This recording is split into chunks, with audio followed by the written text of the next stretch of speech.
There's very little I can do for him now, Mrs. Hill. He's very weak. Oh, dear.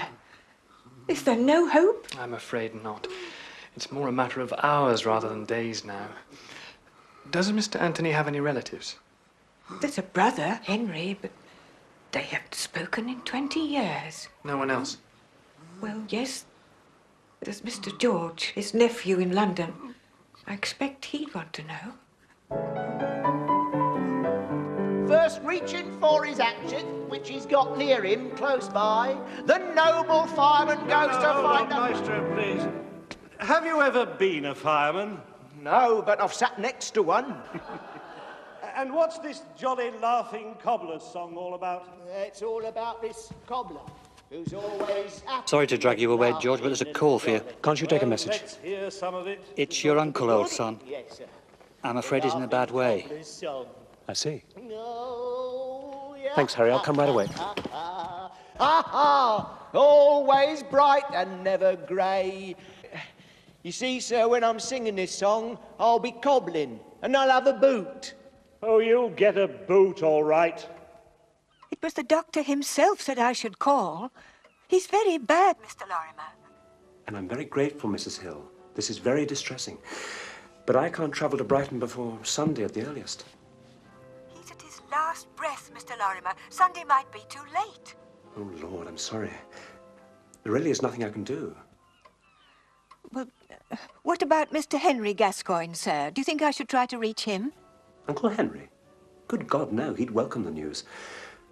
No, when the time comes, I'll break it to him myself. As you say, Mr. Lorimer. Till Sunday, then. Goodbye. Goodbye, Mrs. Hill. Oh, dear.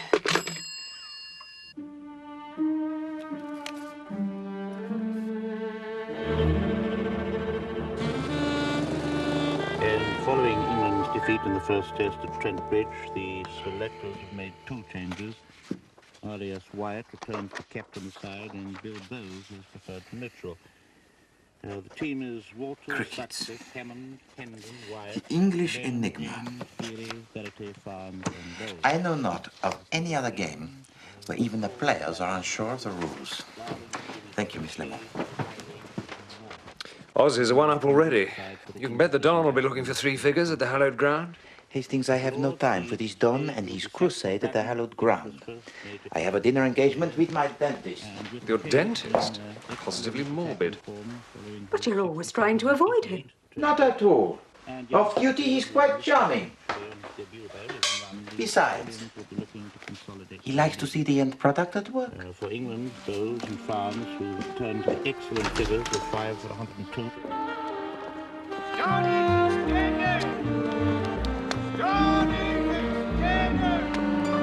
You won't get any of your fancy French kickshaws here, I'm afraid, Poirot. Just good, well-cooked English fare. And I could ask for nothing more, Bonington, my friend. Yes, well, I place myself in your hands unreservedly. Yes? Absolument. Ha! Yes. Well, where's Molly? Yes, sir.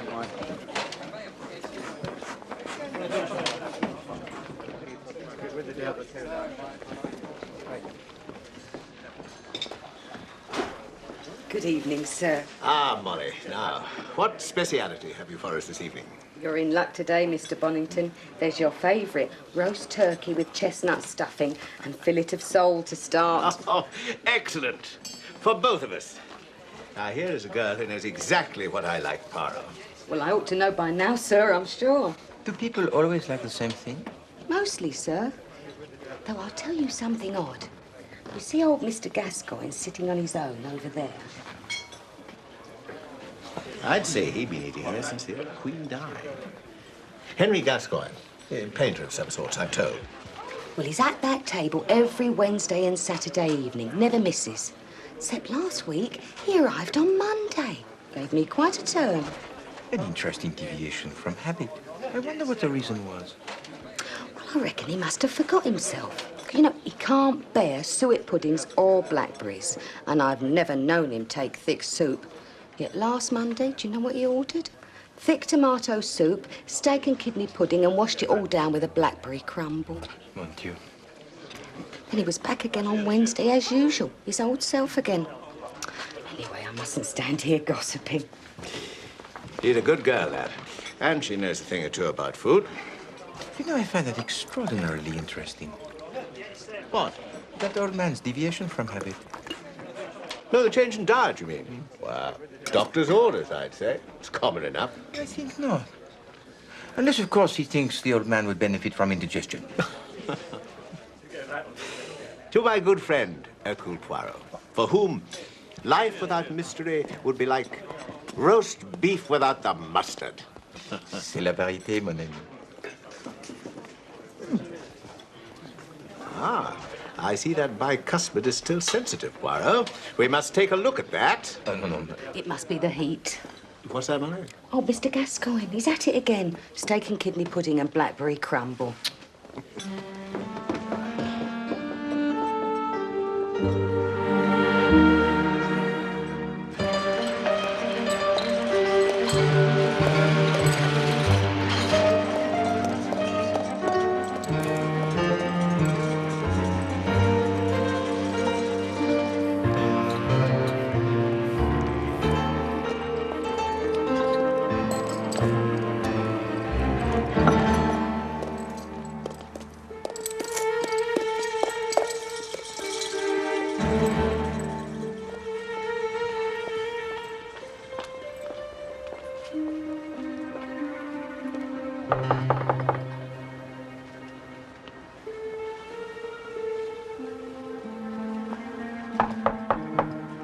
Hello?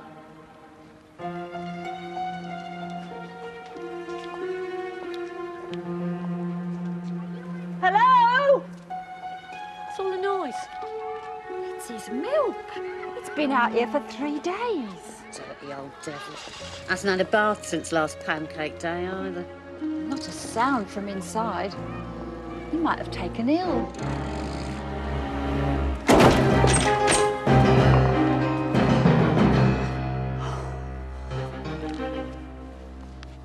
Cold as ice. Oh, poor love. Must have taken a fall.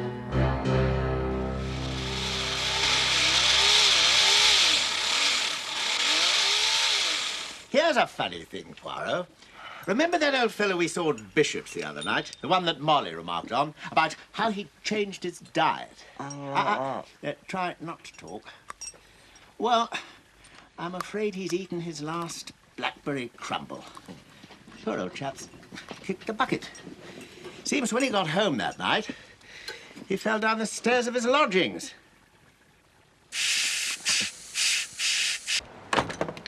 Yes, he's lived here as long as anybody can remember. Kept himself to himself. You never spoke? Well, we'd pass in the street of an evening and say hello. Except last week, I might have been a ghost. He walked right past me and never said a word, he did. Excuse me, madame. Do you remember which day last week? Who are you, anyway, asking all these questions? Who's he? He's not English, is he? I'm begging your pardon. He's Hercule Poirot, private detective. Madame. Oh, yeah, well, they all say that, don't they? You tell him it was last Saturday that old Gascoigne passed me by in the street. That was the last time I saw him alive. Saturday.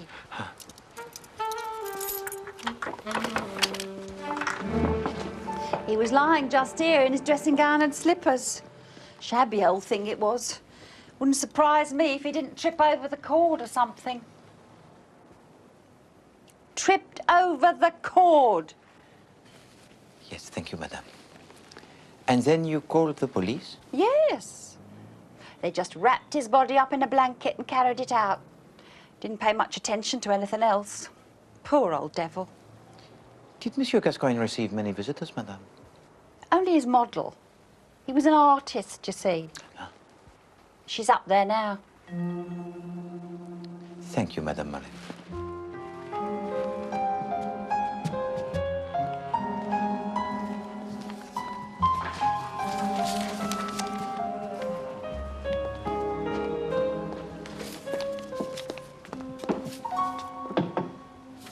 Excusez-moi, mademoiselle. Who are you? I am Hercule Poirot, a private investigator. and my associate, Captain Hastings. Morning. Is there something here that requires an investigation? Oh, no. It's more a matter of professional curiosity, that is all. A small idea. Perhaps you can help us, mademoiselle. Is there any reason why I should? Is there any reason why you should not? My name is Dulcie Lane. I was Henry Gascoigne's model. What else do you want from me? Ah, but no, but that is most helpful. The bond between the artist and his model is legendary. Really? Oh, yes. But you would have noticed if his behavior had been in any way unusual. I doubt it. Painters' behavior is always unusual. They can never make up their mind whether to commit suicide or give a party. So, nothing out of the way about him. No, no worse than any of them. He had some odd arrangement with his agent, I believe. Peter Makinson. But you'd have to ask him about that. An agent? So he was successful then? Don't be misled by all this. Henry wasn't a poor man, just mean. Did he have a family? No, there was a nephew that he mentioned from time to time, a music hall man. There was a brother, too, somewhere or other. Anthony. Yes, Anthony. But there'd been a falling out between them. He certainly never spoke of the man like a brother. Here. Remarkable likeness. They could have been twins. Yes. 2 pins in a pot. This small idea of yours. What is it? Oh, it's simply a notion. I saw Monsieur Gascoigne on the evening of his death. I was told that his behavior had recently been, how do you say, uncharacteristic. But more than that, the mantle of life should fit like a well-tailored suit of clothes, no? But he did not hang so well on that old man in the restaurant. You see, mademoiselle, I cannot accept that the fall of Monsieur Gascoigne was accidental.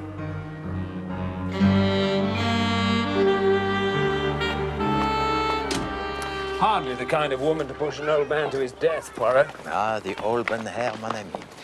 Always the auburn hair. No, I just find it pretty hard to believe, that's all. Well, she did not seem to be unduly upset by Monsieur Gascoigne's untimely demise. Oh, why should she? What about that brother, Anthony? Yes, we need to find the brother, but also the artist's agent, Peter Makinson. Thank you, driver.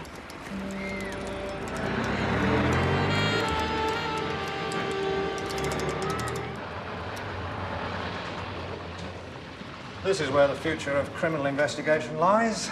Our new forensic division, the most advanced in the world. Won't be long before the likes of you and me will be gone forever. Cast onto the scrap heap of life like so much scrap. And you think there is nothing to save us? Not even all those little grey cells of yours, Gascoigne H.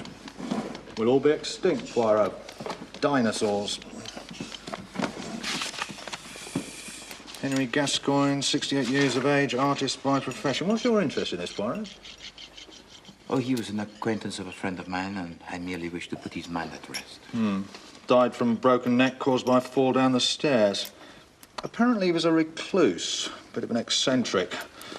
None of the neighbours can remember seeing any visitors that evening or the following morning. That evening? The estimated time of death was at or around 9:30 p.m. on Saturday, June the 16th. It's remarkable. Your forensic division is very precise, huh? Well, no. There was a letter in the old boy's dressing gown pocket. It was posted that morning in West 1 and arrived by the 9:30 delivery that evening. He must have gone down to collect it and fallen on his way back upstairs. I see. May I see this letter? The pathologist still got it with all Gascoigne's clothes. Perhaps you remember who might have sent it? No, I don't. It was harmless enough. Of course. Who was the pathologist, did you say? I didn't. You take it from me, Poirot. This case is closed. Yes, well, let us hope, Chief Inspector, that the forensic sciences of which you are so proud will not replace every aspect of the detective's work. Let us hope that camaraderie, will still play a significant role, no? His name's Cutter. I'd better telephone him to make sure he knows what to expect. You see, Chief Inspector, we are still very far from being the species extinct. Au revoir, mon ami.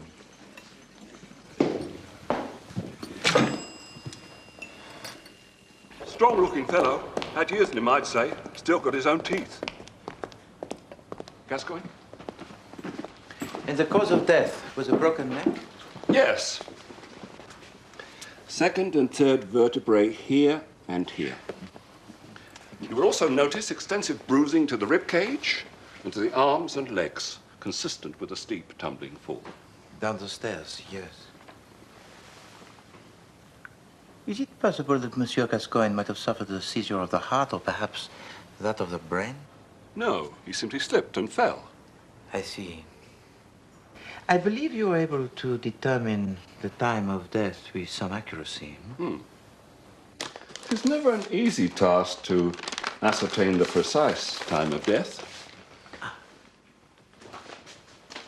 But this letter confirmed your medical evidence, huh? Yes. Gascoigne had been seen in a restaurant at about 7:30 that evening. Yes, I was there myself. And this letter arrived with the 9:30 Evening Post? Yes. An examination of the contents of Gascoigne's stomach revealed that he had eaten a light supper 2 to 3 hours before his death. So it all fits together nicely, no?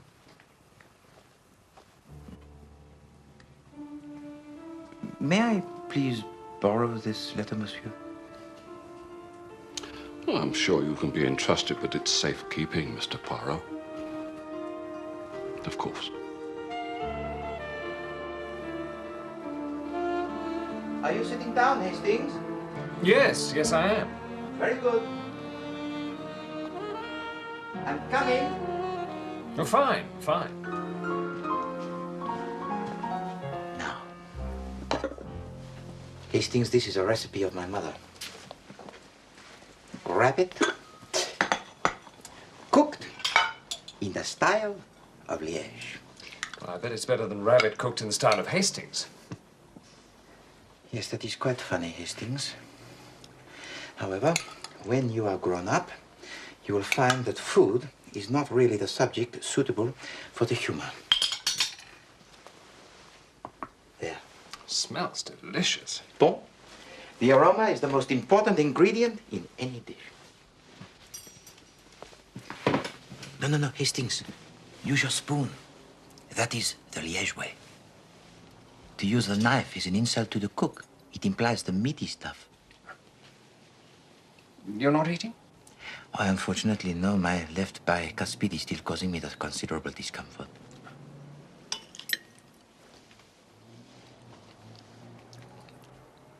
Is it good, Hastings? Please, do not be stinting with your praise. Oh, it's wonderful.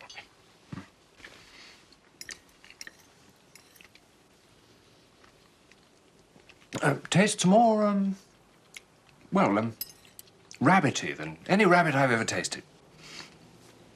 That is the juniper berries. Shall I give you some more sauce? No. Not yet. What was in that envelope they found in old Gascoigne's pocket?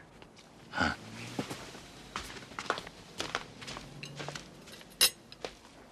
You are invited to a preview of contemporary European paintings recently acquired by the Farringdon Gallery. This may be both informative and pleasurable, Hastings. And it's tomorrow.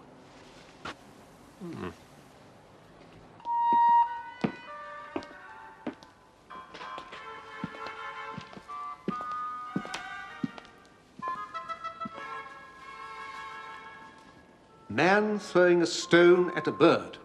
Really? Which is which? Jean Miro, Hastings, an exponent of the surrealist vision. A work inspired by the dream, no? Yes, a man with a most individual imagination. Is there some way I can help you, gentlemen? My name is Makinson. Peter Makinson? The agent of Henry Gascoigne? Yes. What a tragic loss. I understand that your contractual agreement with Henry Gascoigne was an unusual one, monsieur. Unusual? Have you ever heard of an artist who wouldn't sell his paintings? Wouldn't sell? You mean not at all? Well, that must have made your work impossible. Oh, I could sell the smaller pieces, sketches and watercolors. But the oils were never to fall into the hands of the Philistines. His name for all collectors and dealers.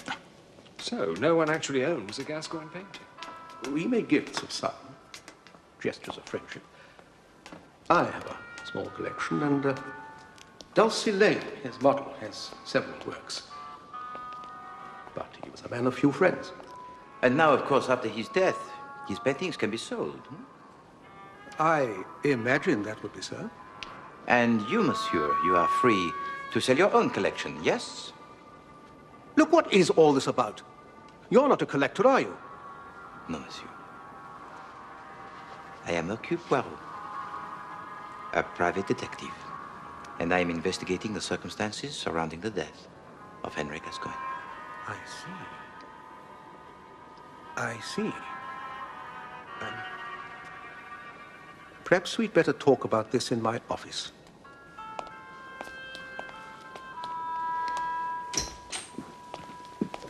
Gentlemen? Thank you.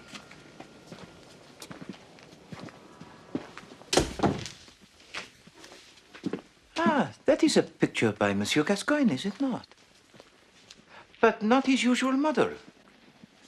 No, that was painted years before he met Dulcie Lane. She is Charlotte Gascoigne, a rare beauty. His wife? No, Charlotte was married to Anthony Gascoigne, his brother. There was, I understand, some ill feeling between them. Yes. Henry arrived here one day with this painting and asked me to take it into safekeeping. For what reason? I don't think Brother Anthony was keen on the idea of his wife's naked body being displayed in public.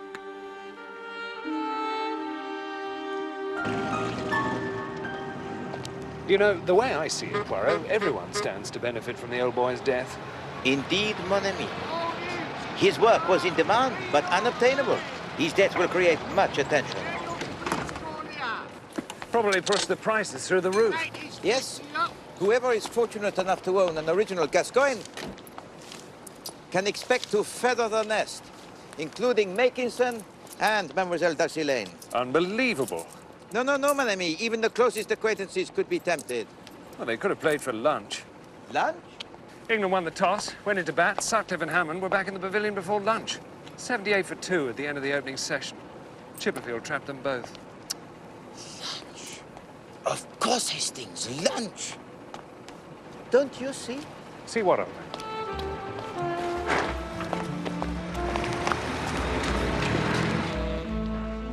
24 blackbirds baked in a crumble. I think you mean pie, don't you? Well, that's what they have done in all these cases. Upstairs door found screwed. Miss Lemon?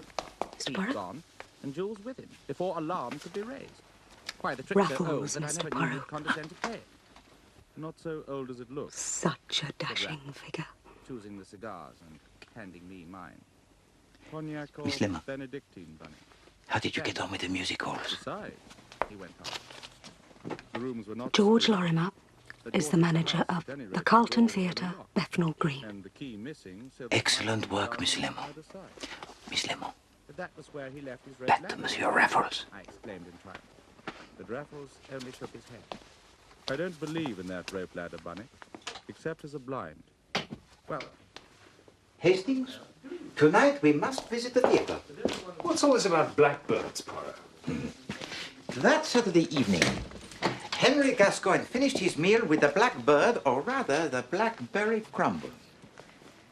Now, the juice of the blackberry leaves a dark stain, and yet, the teeth of Henry Gascoigne were not discolored.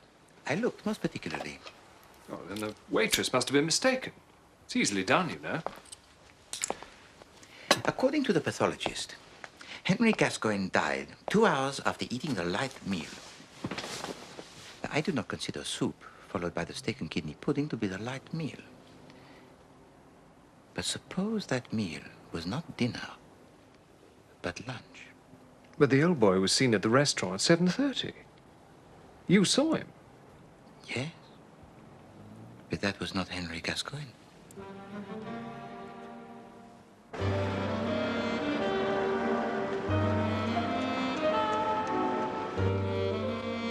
That Saturday night, mon ami, I dined not with Henry Gascoigne, but with his murderer.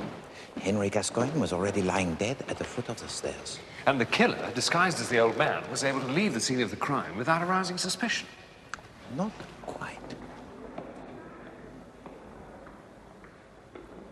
He walked past the neighbor, Mrs. Mullen, without so much as a good day. But why take the old boy's place at the restaurant? To make it appear that Gascoigne was still alive. So the question is, who could imitate Henry Gascoigne? I vote for the brother.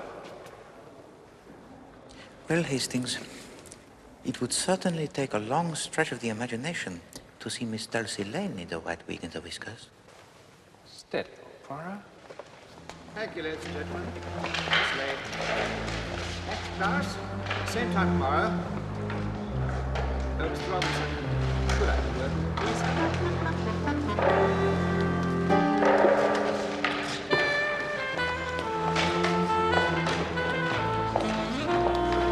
Ah, the detectives with the small idea.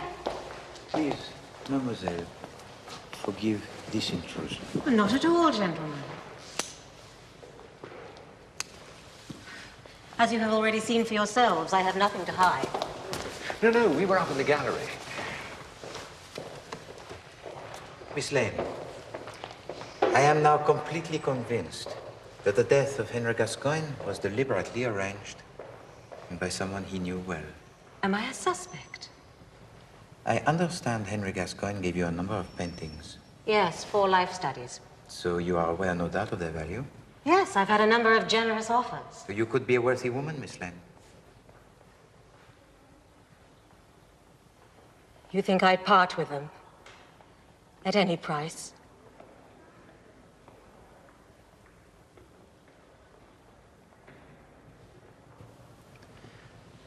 Miss Lane, one final question. Henry Gascoigne's twin brother, Anthony, do you know where he might be found? No, I don't. Perhaps you should ask the nephew.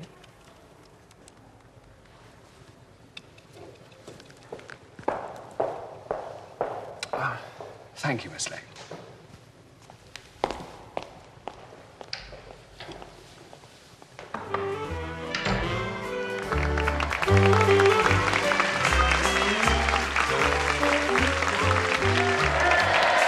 And now, ladies and gentlemen, it gives me great pleasure to introduce Mr. Tommy Pinner.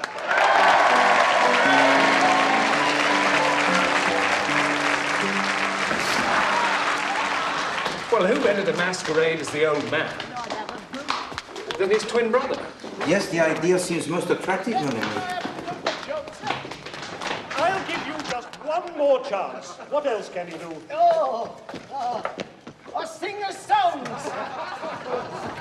It's called Dinah Come and Hold My Hand. Dinah, come and hold your hand. Yes, sir. It sounds pathetic. And when it's over, Dinah comes out and holds me hand. Does she? Yes, sir. And that's the end. It certainly is. It's awful. Atrocious. Atrocious, sir? Yes. Oh. And the fireman, sir? Oh, that. Worse still. Oh, but, sir... Well, what now? Do you want a sword swallower?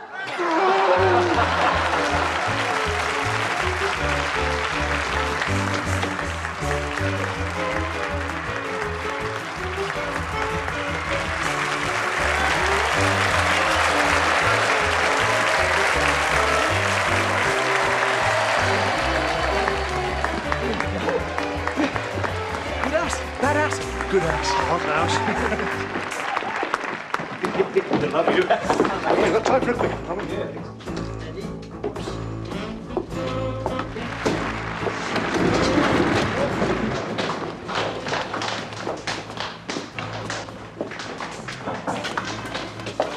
Come in. Monsieur Georges Lorimer? No, actually, I'm Harry Clark, George's assistant. He's not here tonight. Can you tell me where I might find him this evening, monsieur? Well, I'm afraid not. He's out of town. In Brighton, attending to his uncle's funeral arrangements. In Brighton? Yes, is there something wrong? No. C'est difficile, monsieur. You see, we were led to believe that Henry Gascoigne would not be buried until next week, and then here in London. Henry, you've got the wrong chappie. George was talking about his Uncle Anthony. Died last week. Anthony? Yes, funeral's tomorrow.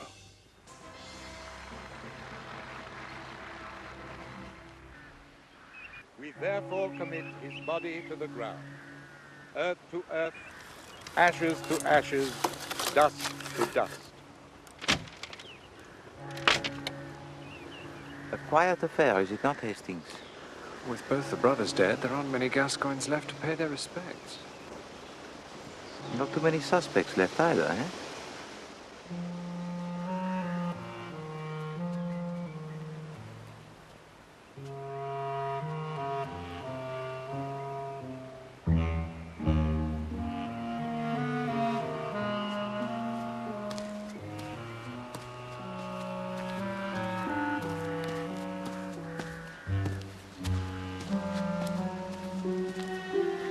I'm Lorimer. George Lorimer, Anthony's nephew. Captain Hastings. Hercule Poirot, monsieur. Poirot? The name is familiar. Should I know you? Perhaps Henry Gascoigne might have mentioned me in passing. Ah, you knew Uncle Henry? I was an acquaintance, but many years ago. I only heard of the double tragedy last evening, and I felt the need to express my condolences to Mrs. Gascoigne and to yourself in person, monsieur. I'm sorry? Mrs. Gascoigne? Yes, the wife of Anthony. Oh, you mean Mrs. Hill, the housekeeper? She looked after him for years. Then Madame Gascoigne? Dead, yes. 10 years now. Marked the beginning of the end for old Anthony. He became a virtual recluse. But listen, I'm being terribly impolite. Why don't you both come back to the house? Oh, there's no wake, you understand. But I'm sure Mrs. Hill will provide us with some refreshment. An offer that is most generous, monsieur. We accept. The least I can do. Thank you. Anyway, I'd like to hear about you and Henry.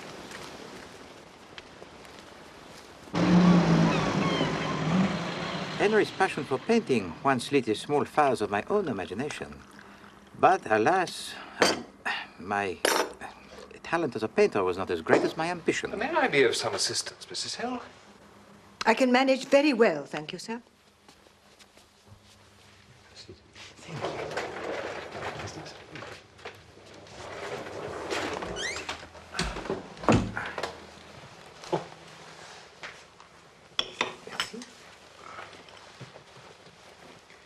And the two brothers, they were twins? Yes, not identical, but they bore a great resemblance. And also they had together the great rapport, no? Rapport? No, not at all. They hadn't spoken in 20 years. Sacré. What could have caused such disharmony? Well, years ago, Charlotte was Henry's model. But that's too light a word. She was more his inspiration. Ah, the muse. And then along came Anthony and stole the girl's heart.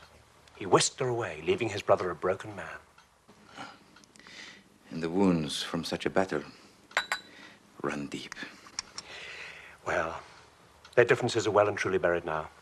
They both had a good innings. Up stumps and back to the pavilion. If you'll excuse the expression.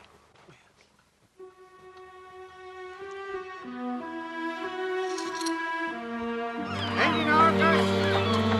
Please test results. A most distressing time for you, madame. Nursemaid and companion I was. Cook and cleaner all those years. And then he goes, just like that. Not a thank you for all my trouble. Not a penny by way of remembrance. Not even a small legacy in the will for your services? There was no will. Hey, bear up, baby, sir.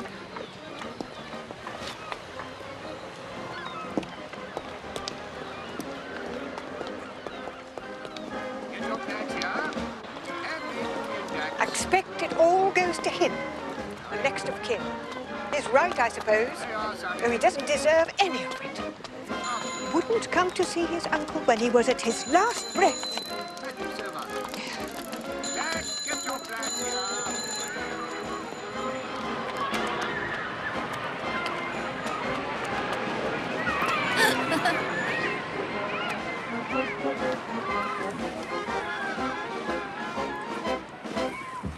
Mrs. Hill, could you please tell me, exactly when did Monsieur Anthony Gascoigne pass away? 1 in the afternoon, last Friday. There was just me and him at the end. I told Mr. George, Mr. Lorimer, that is, that there wasn't much time, but it was the Sunday before he arrived.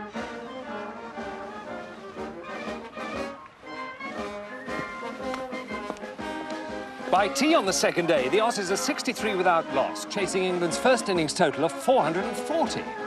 Leyland made 109 and Ames 120. You know, that's the first time a keeper's made a century in a test. Wonder if the weather will hold there. Hastings, the crickets. It occupies too many of your little grey cells. Mrs. Hill, thank you so much for giving us of your time. Would you like us now to walk you back to the house? No, thank you, sir. I just want to sit and listen to the band for a bit.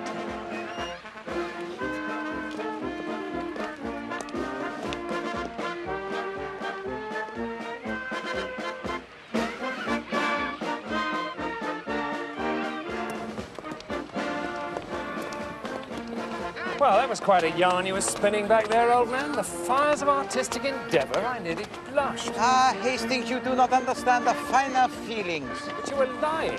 No, Hastings. I did not want to cause Monsieur Lorimer further grief with the revelation that one of his uncles had been murdered.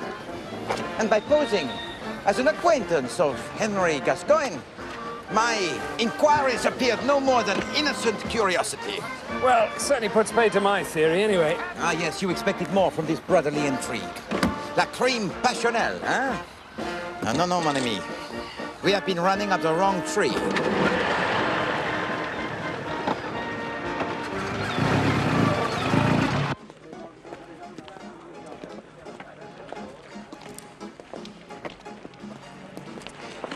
Twice every week, Henry Gascoigne walked from his house here to the bishop's chop house.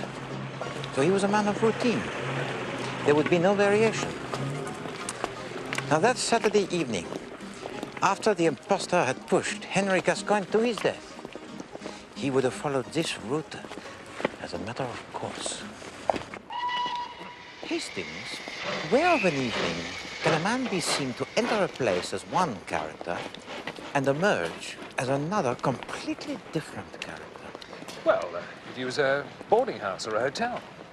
Without arousing the slightest suspicion?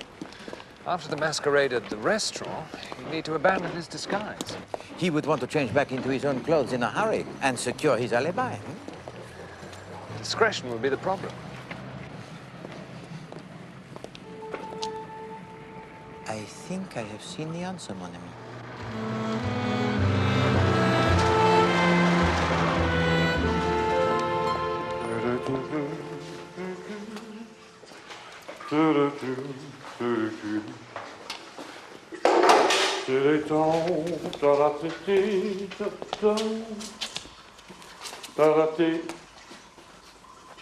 Well, if you're expecting a show or something, Governor, you come to the wrong shop. I can assure you, monsieur, that I am in the right shop. Oh, don't you come the old ass here with me, Squire. I'm sorry, the old... Oh, I met your salt before. No, I do not think so. And if I mistake not, that beret you are wearing would suit better a man of an artistic calling. What's going on here? You are aware, are you not, that the withholding of evidence that might lead to the conviction of a known criminal is a most serious offense? What evidence? The yellow neckerchief worn by a man wanted for questioning in connection with the murder of Henry Gascoigne. There would also be the corduroy jacket with the trousers, a waistcoat with the berries, and a cane in a dark wood. The Waldo was just lying there, wasn't they? I wasn't going to throw him out and make a few bob with him down the lane. You have been diligent and honest, sir. I trust that this will compensate for the few bob you might have made.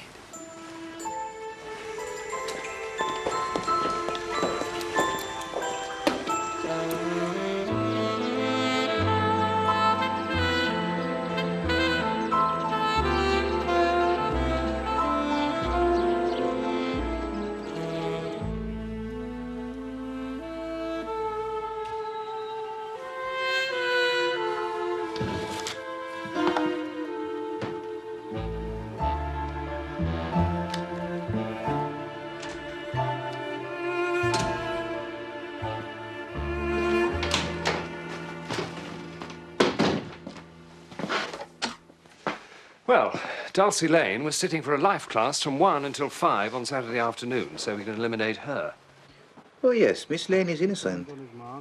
He's running in now. 1, 2, 3, 4, and his arm goes over. Oh, Darling staggers back in his right foot. Makinson too, I'm afraid.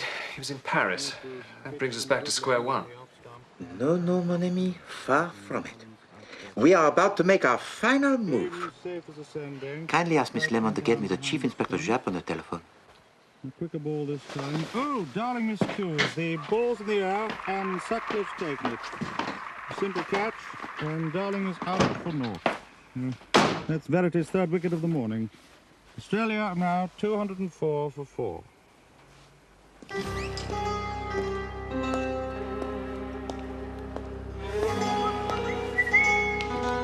Afternoon, Ferry. Oh, no, sir.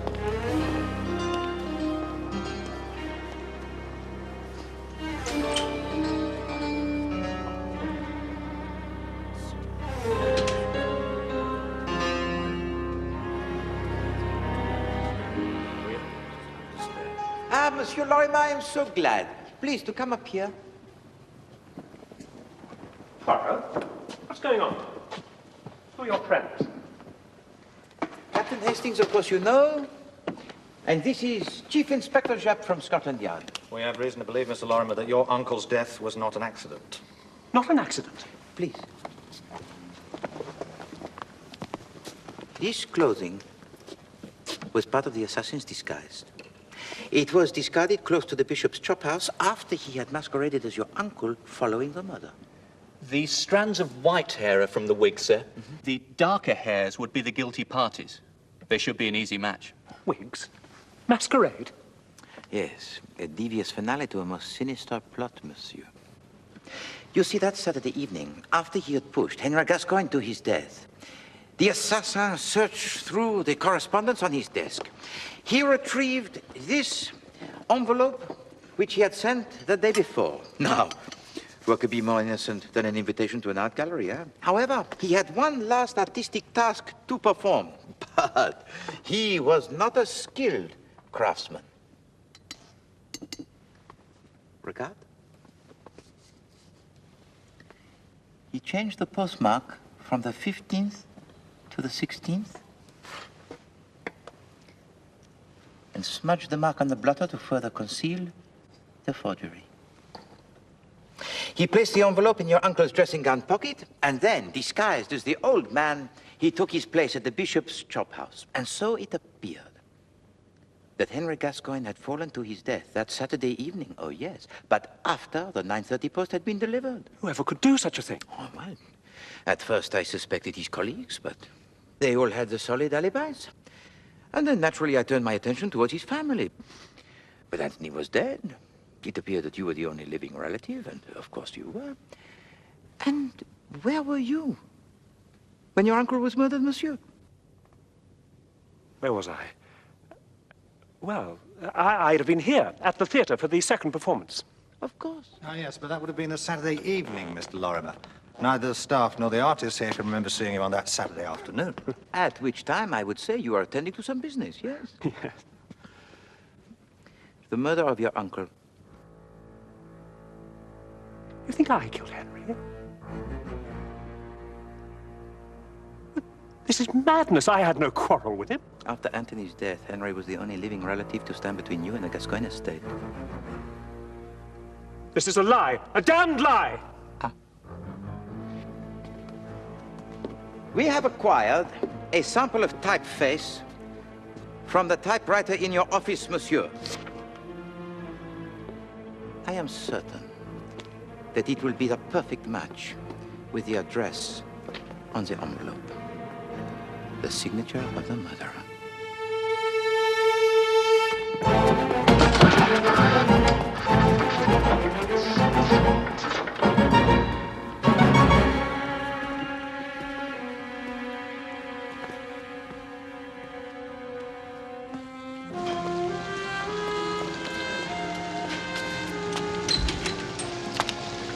So it was the music hall act that made you suspect Lorimer? Well, it was a very good impression of an old man, and Lorimer must have seen it many times. Indeed. And Lorimer had been ready for many weeks.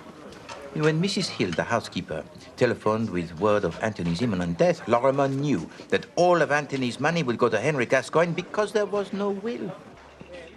But why on earth would Lorimer masquerade as old Gascoigne on the previous Monday night? Dress rehearsal. Had to be sure of the disguise on the night. He nearly got away with it. Yes, but you cannot play Othello simply by blacking your face, eh? You have to think like a Moorish general. And Lorimer's performance was fatally flawed. Hastings, suddenly you look very pale. Are you feeling unwell? The test, Poirot. Extraordinary. Listen. Verity takes 14 wickets for 70 runs on a day when England bowl out Australia twice to win the second test. 6 wickets in the last hour. And after the weekend rains, you are surprised, mon ami? Australians are used to hard pitches. The Lord's wickets would have been decidedly sticky, no? So it's not a day for the stroke play. No, it's a day for the art of spin bowling. And Hedley Verité is the greatest exponent alive. Bowling left arm, the leg breakers to the right-handers. He would have them marching through the long room in no time, eh? He has flight variation, the Chinaman. And the most deadly quicker ball that dips into a yorker. Oh, yes.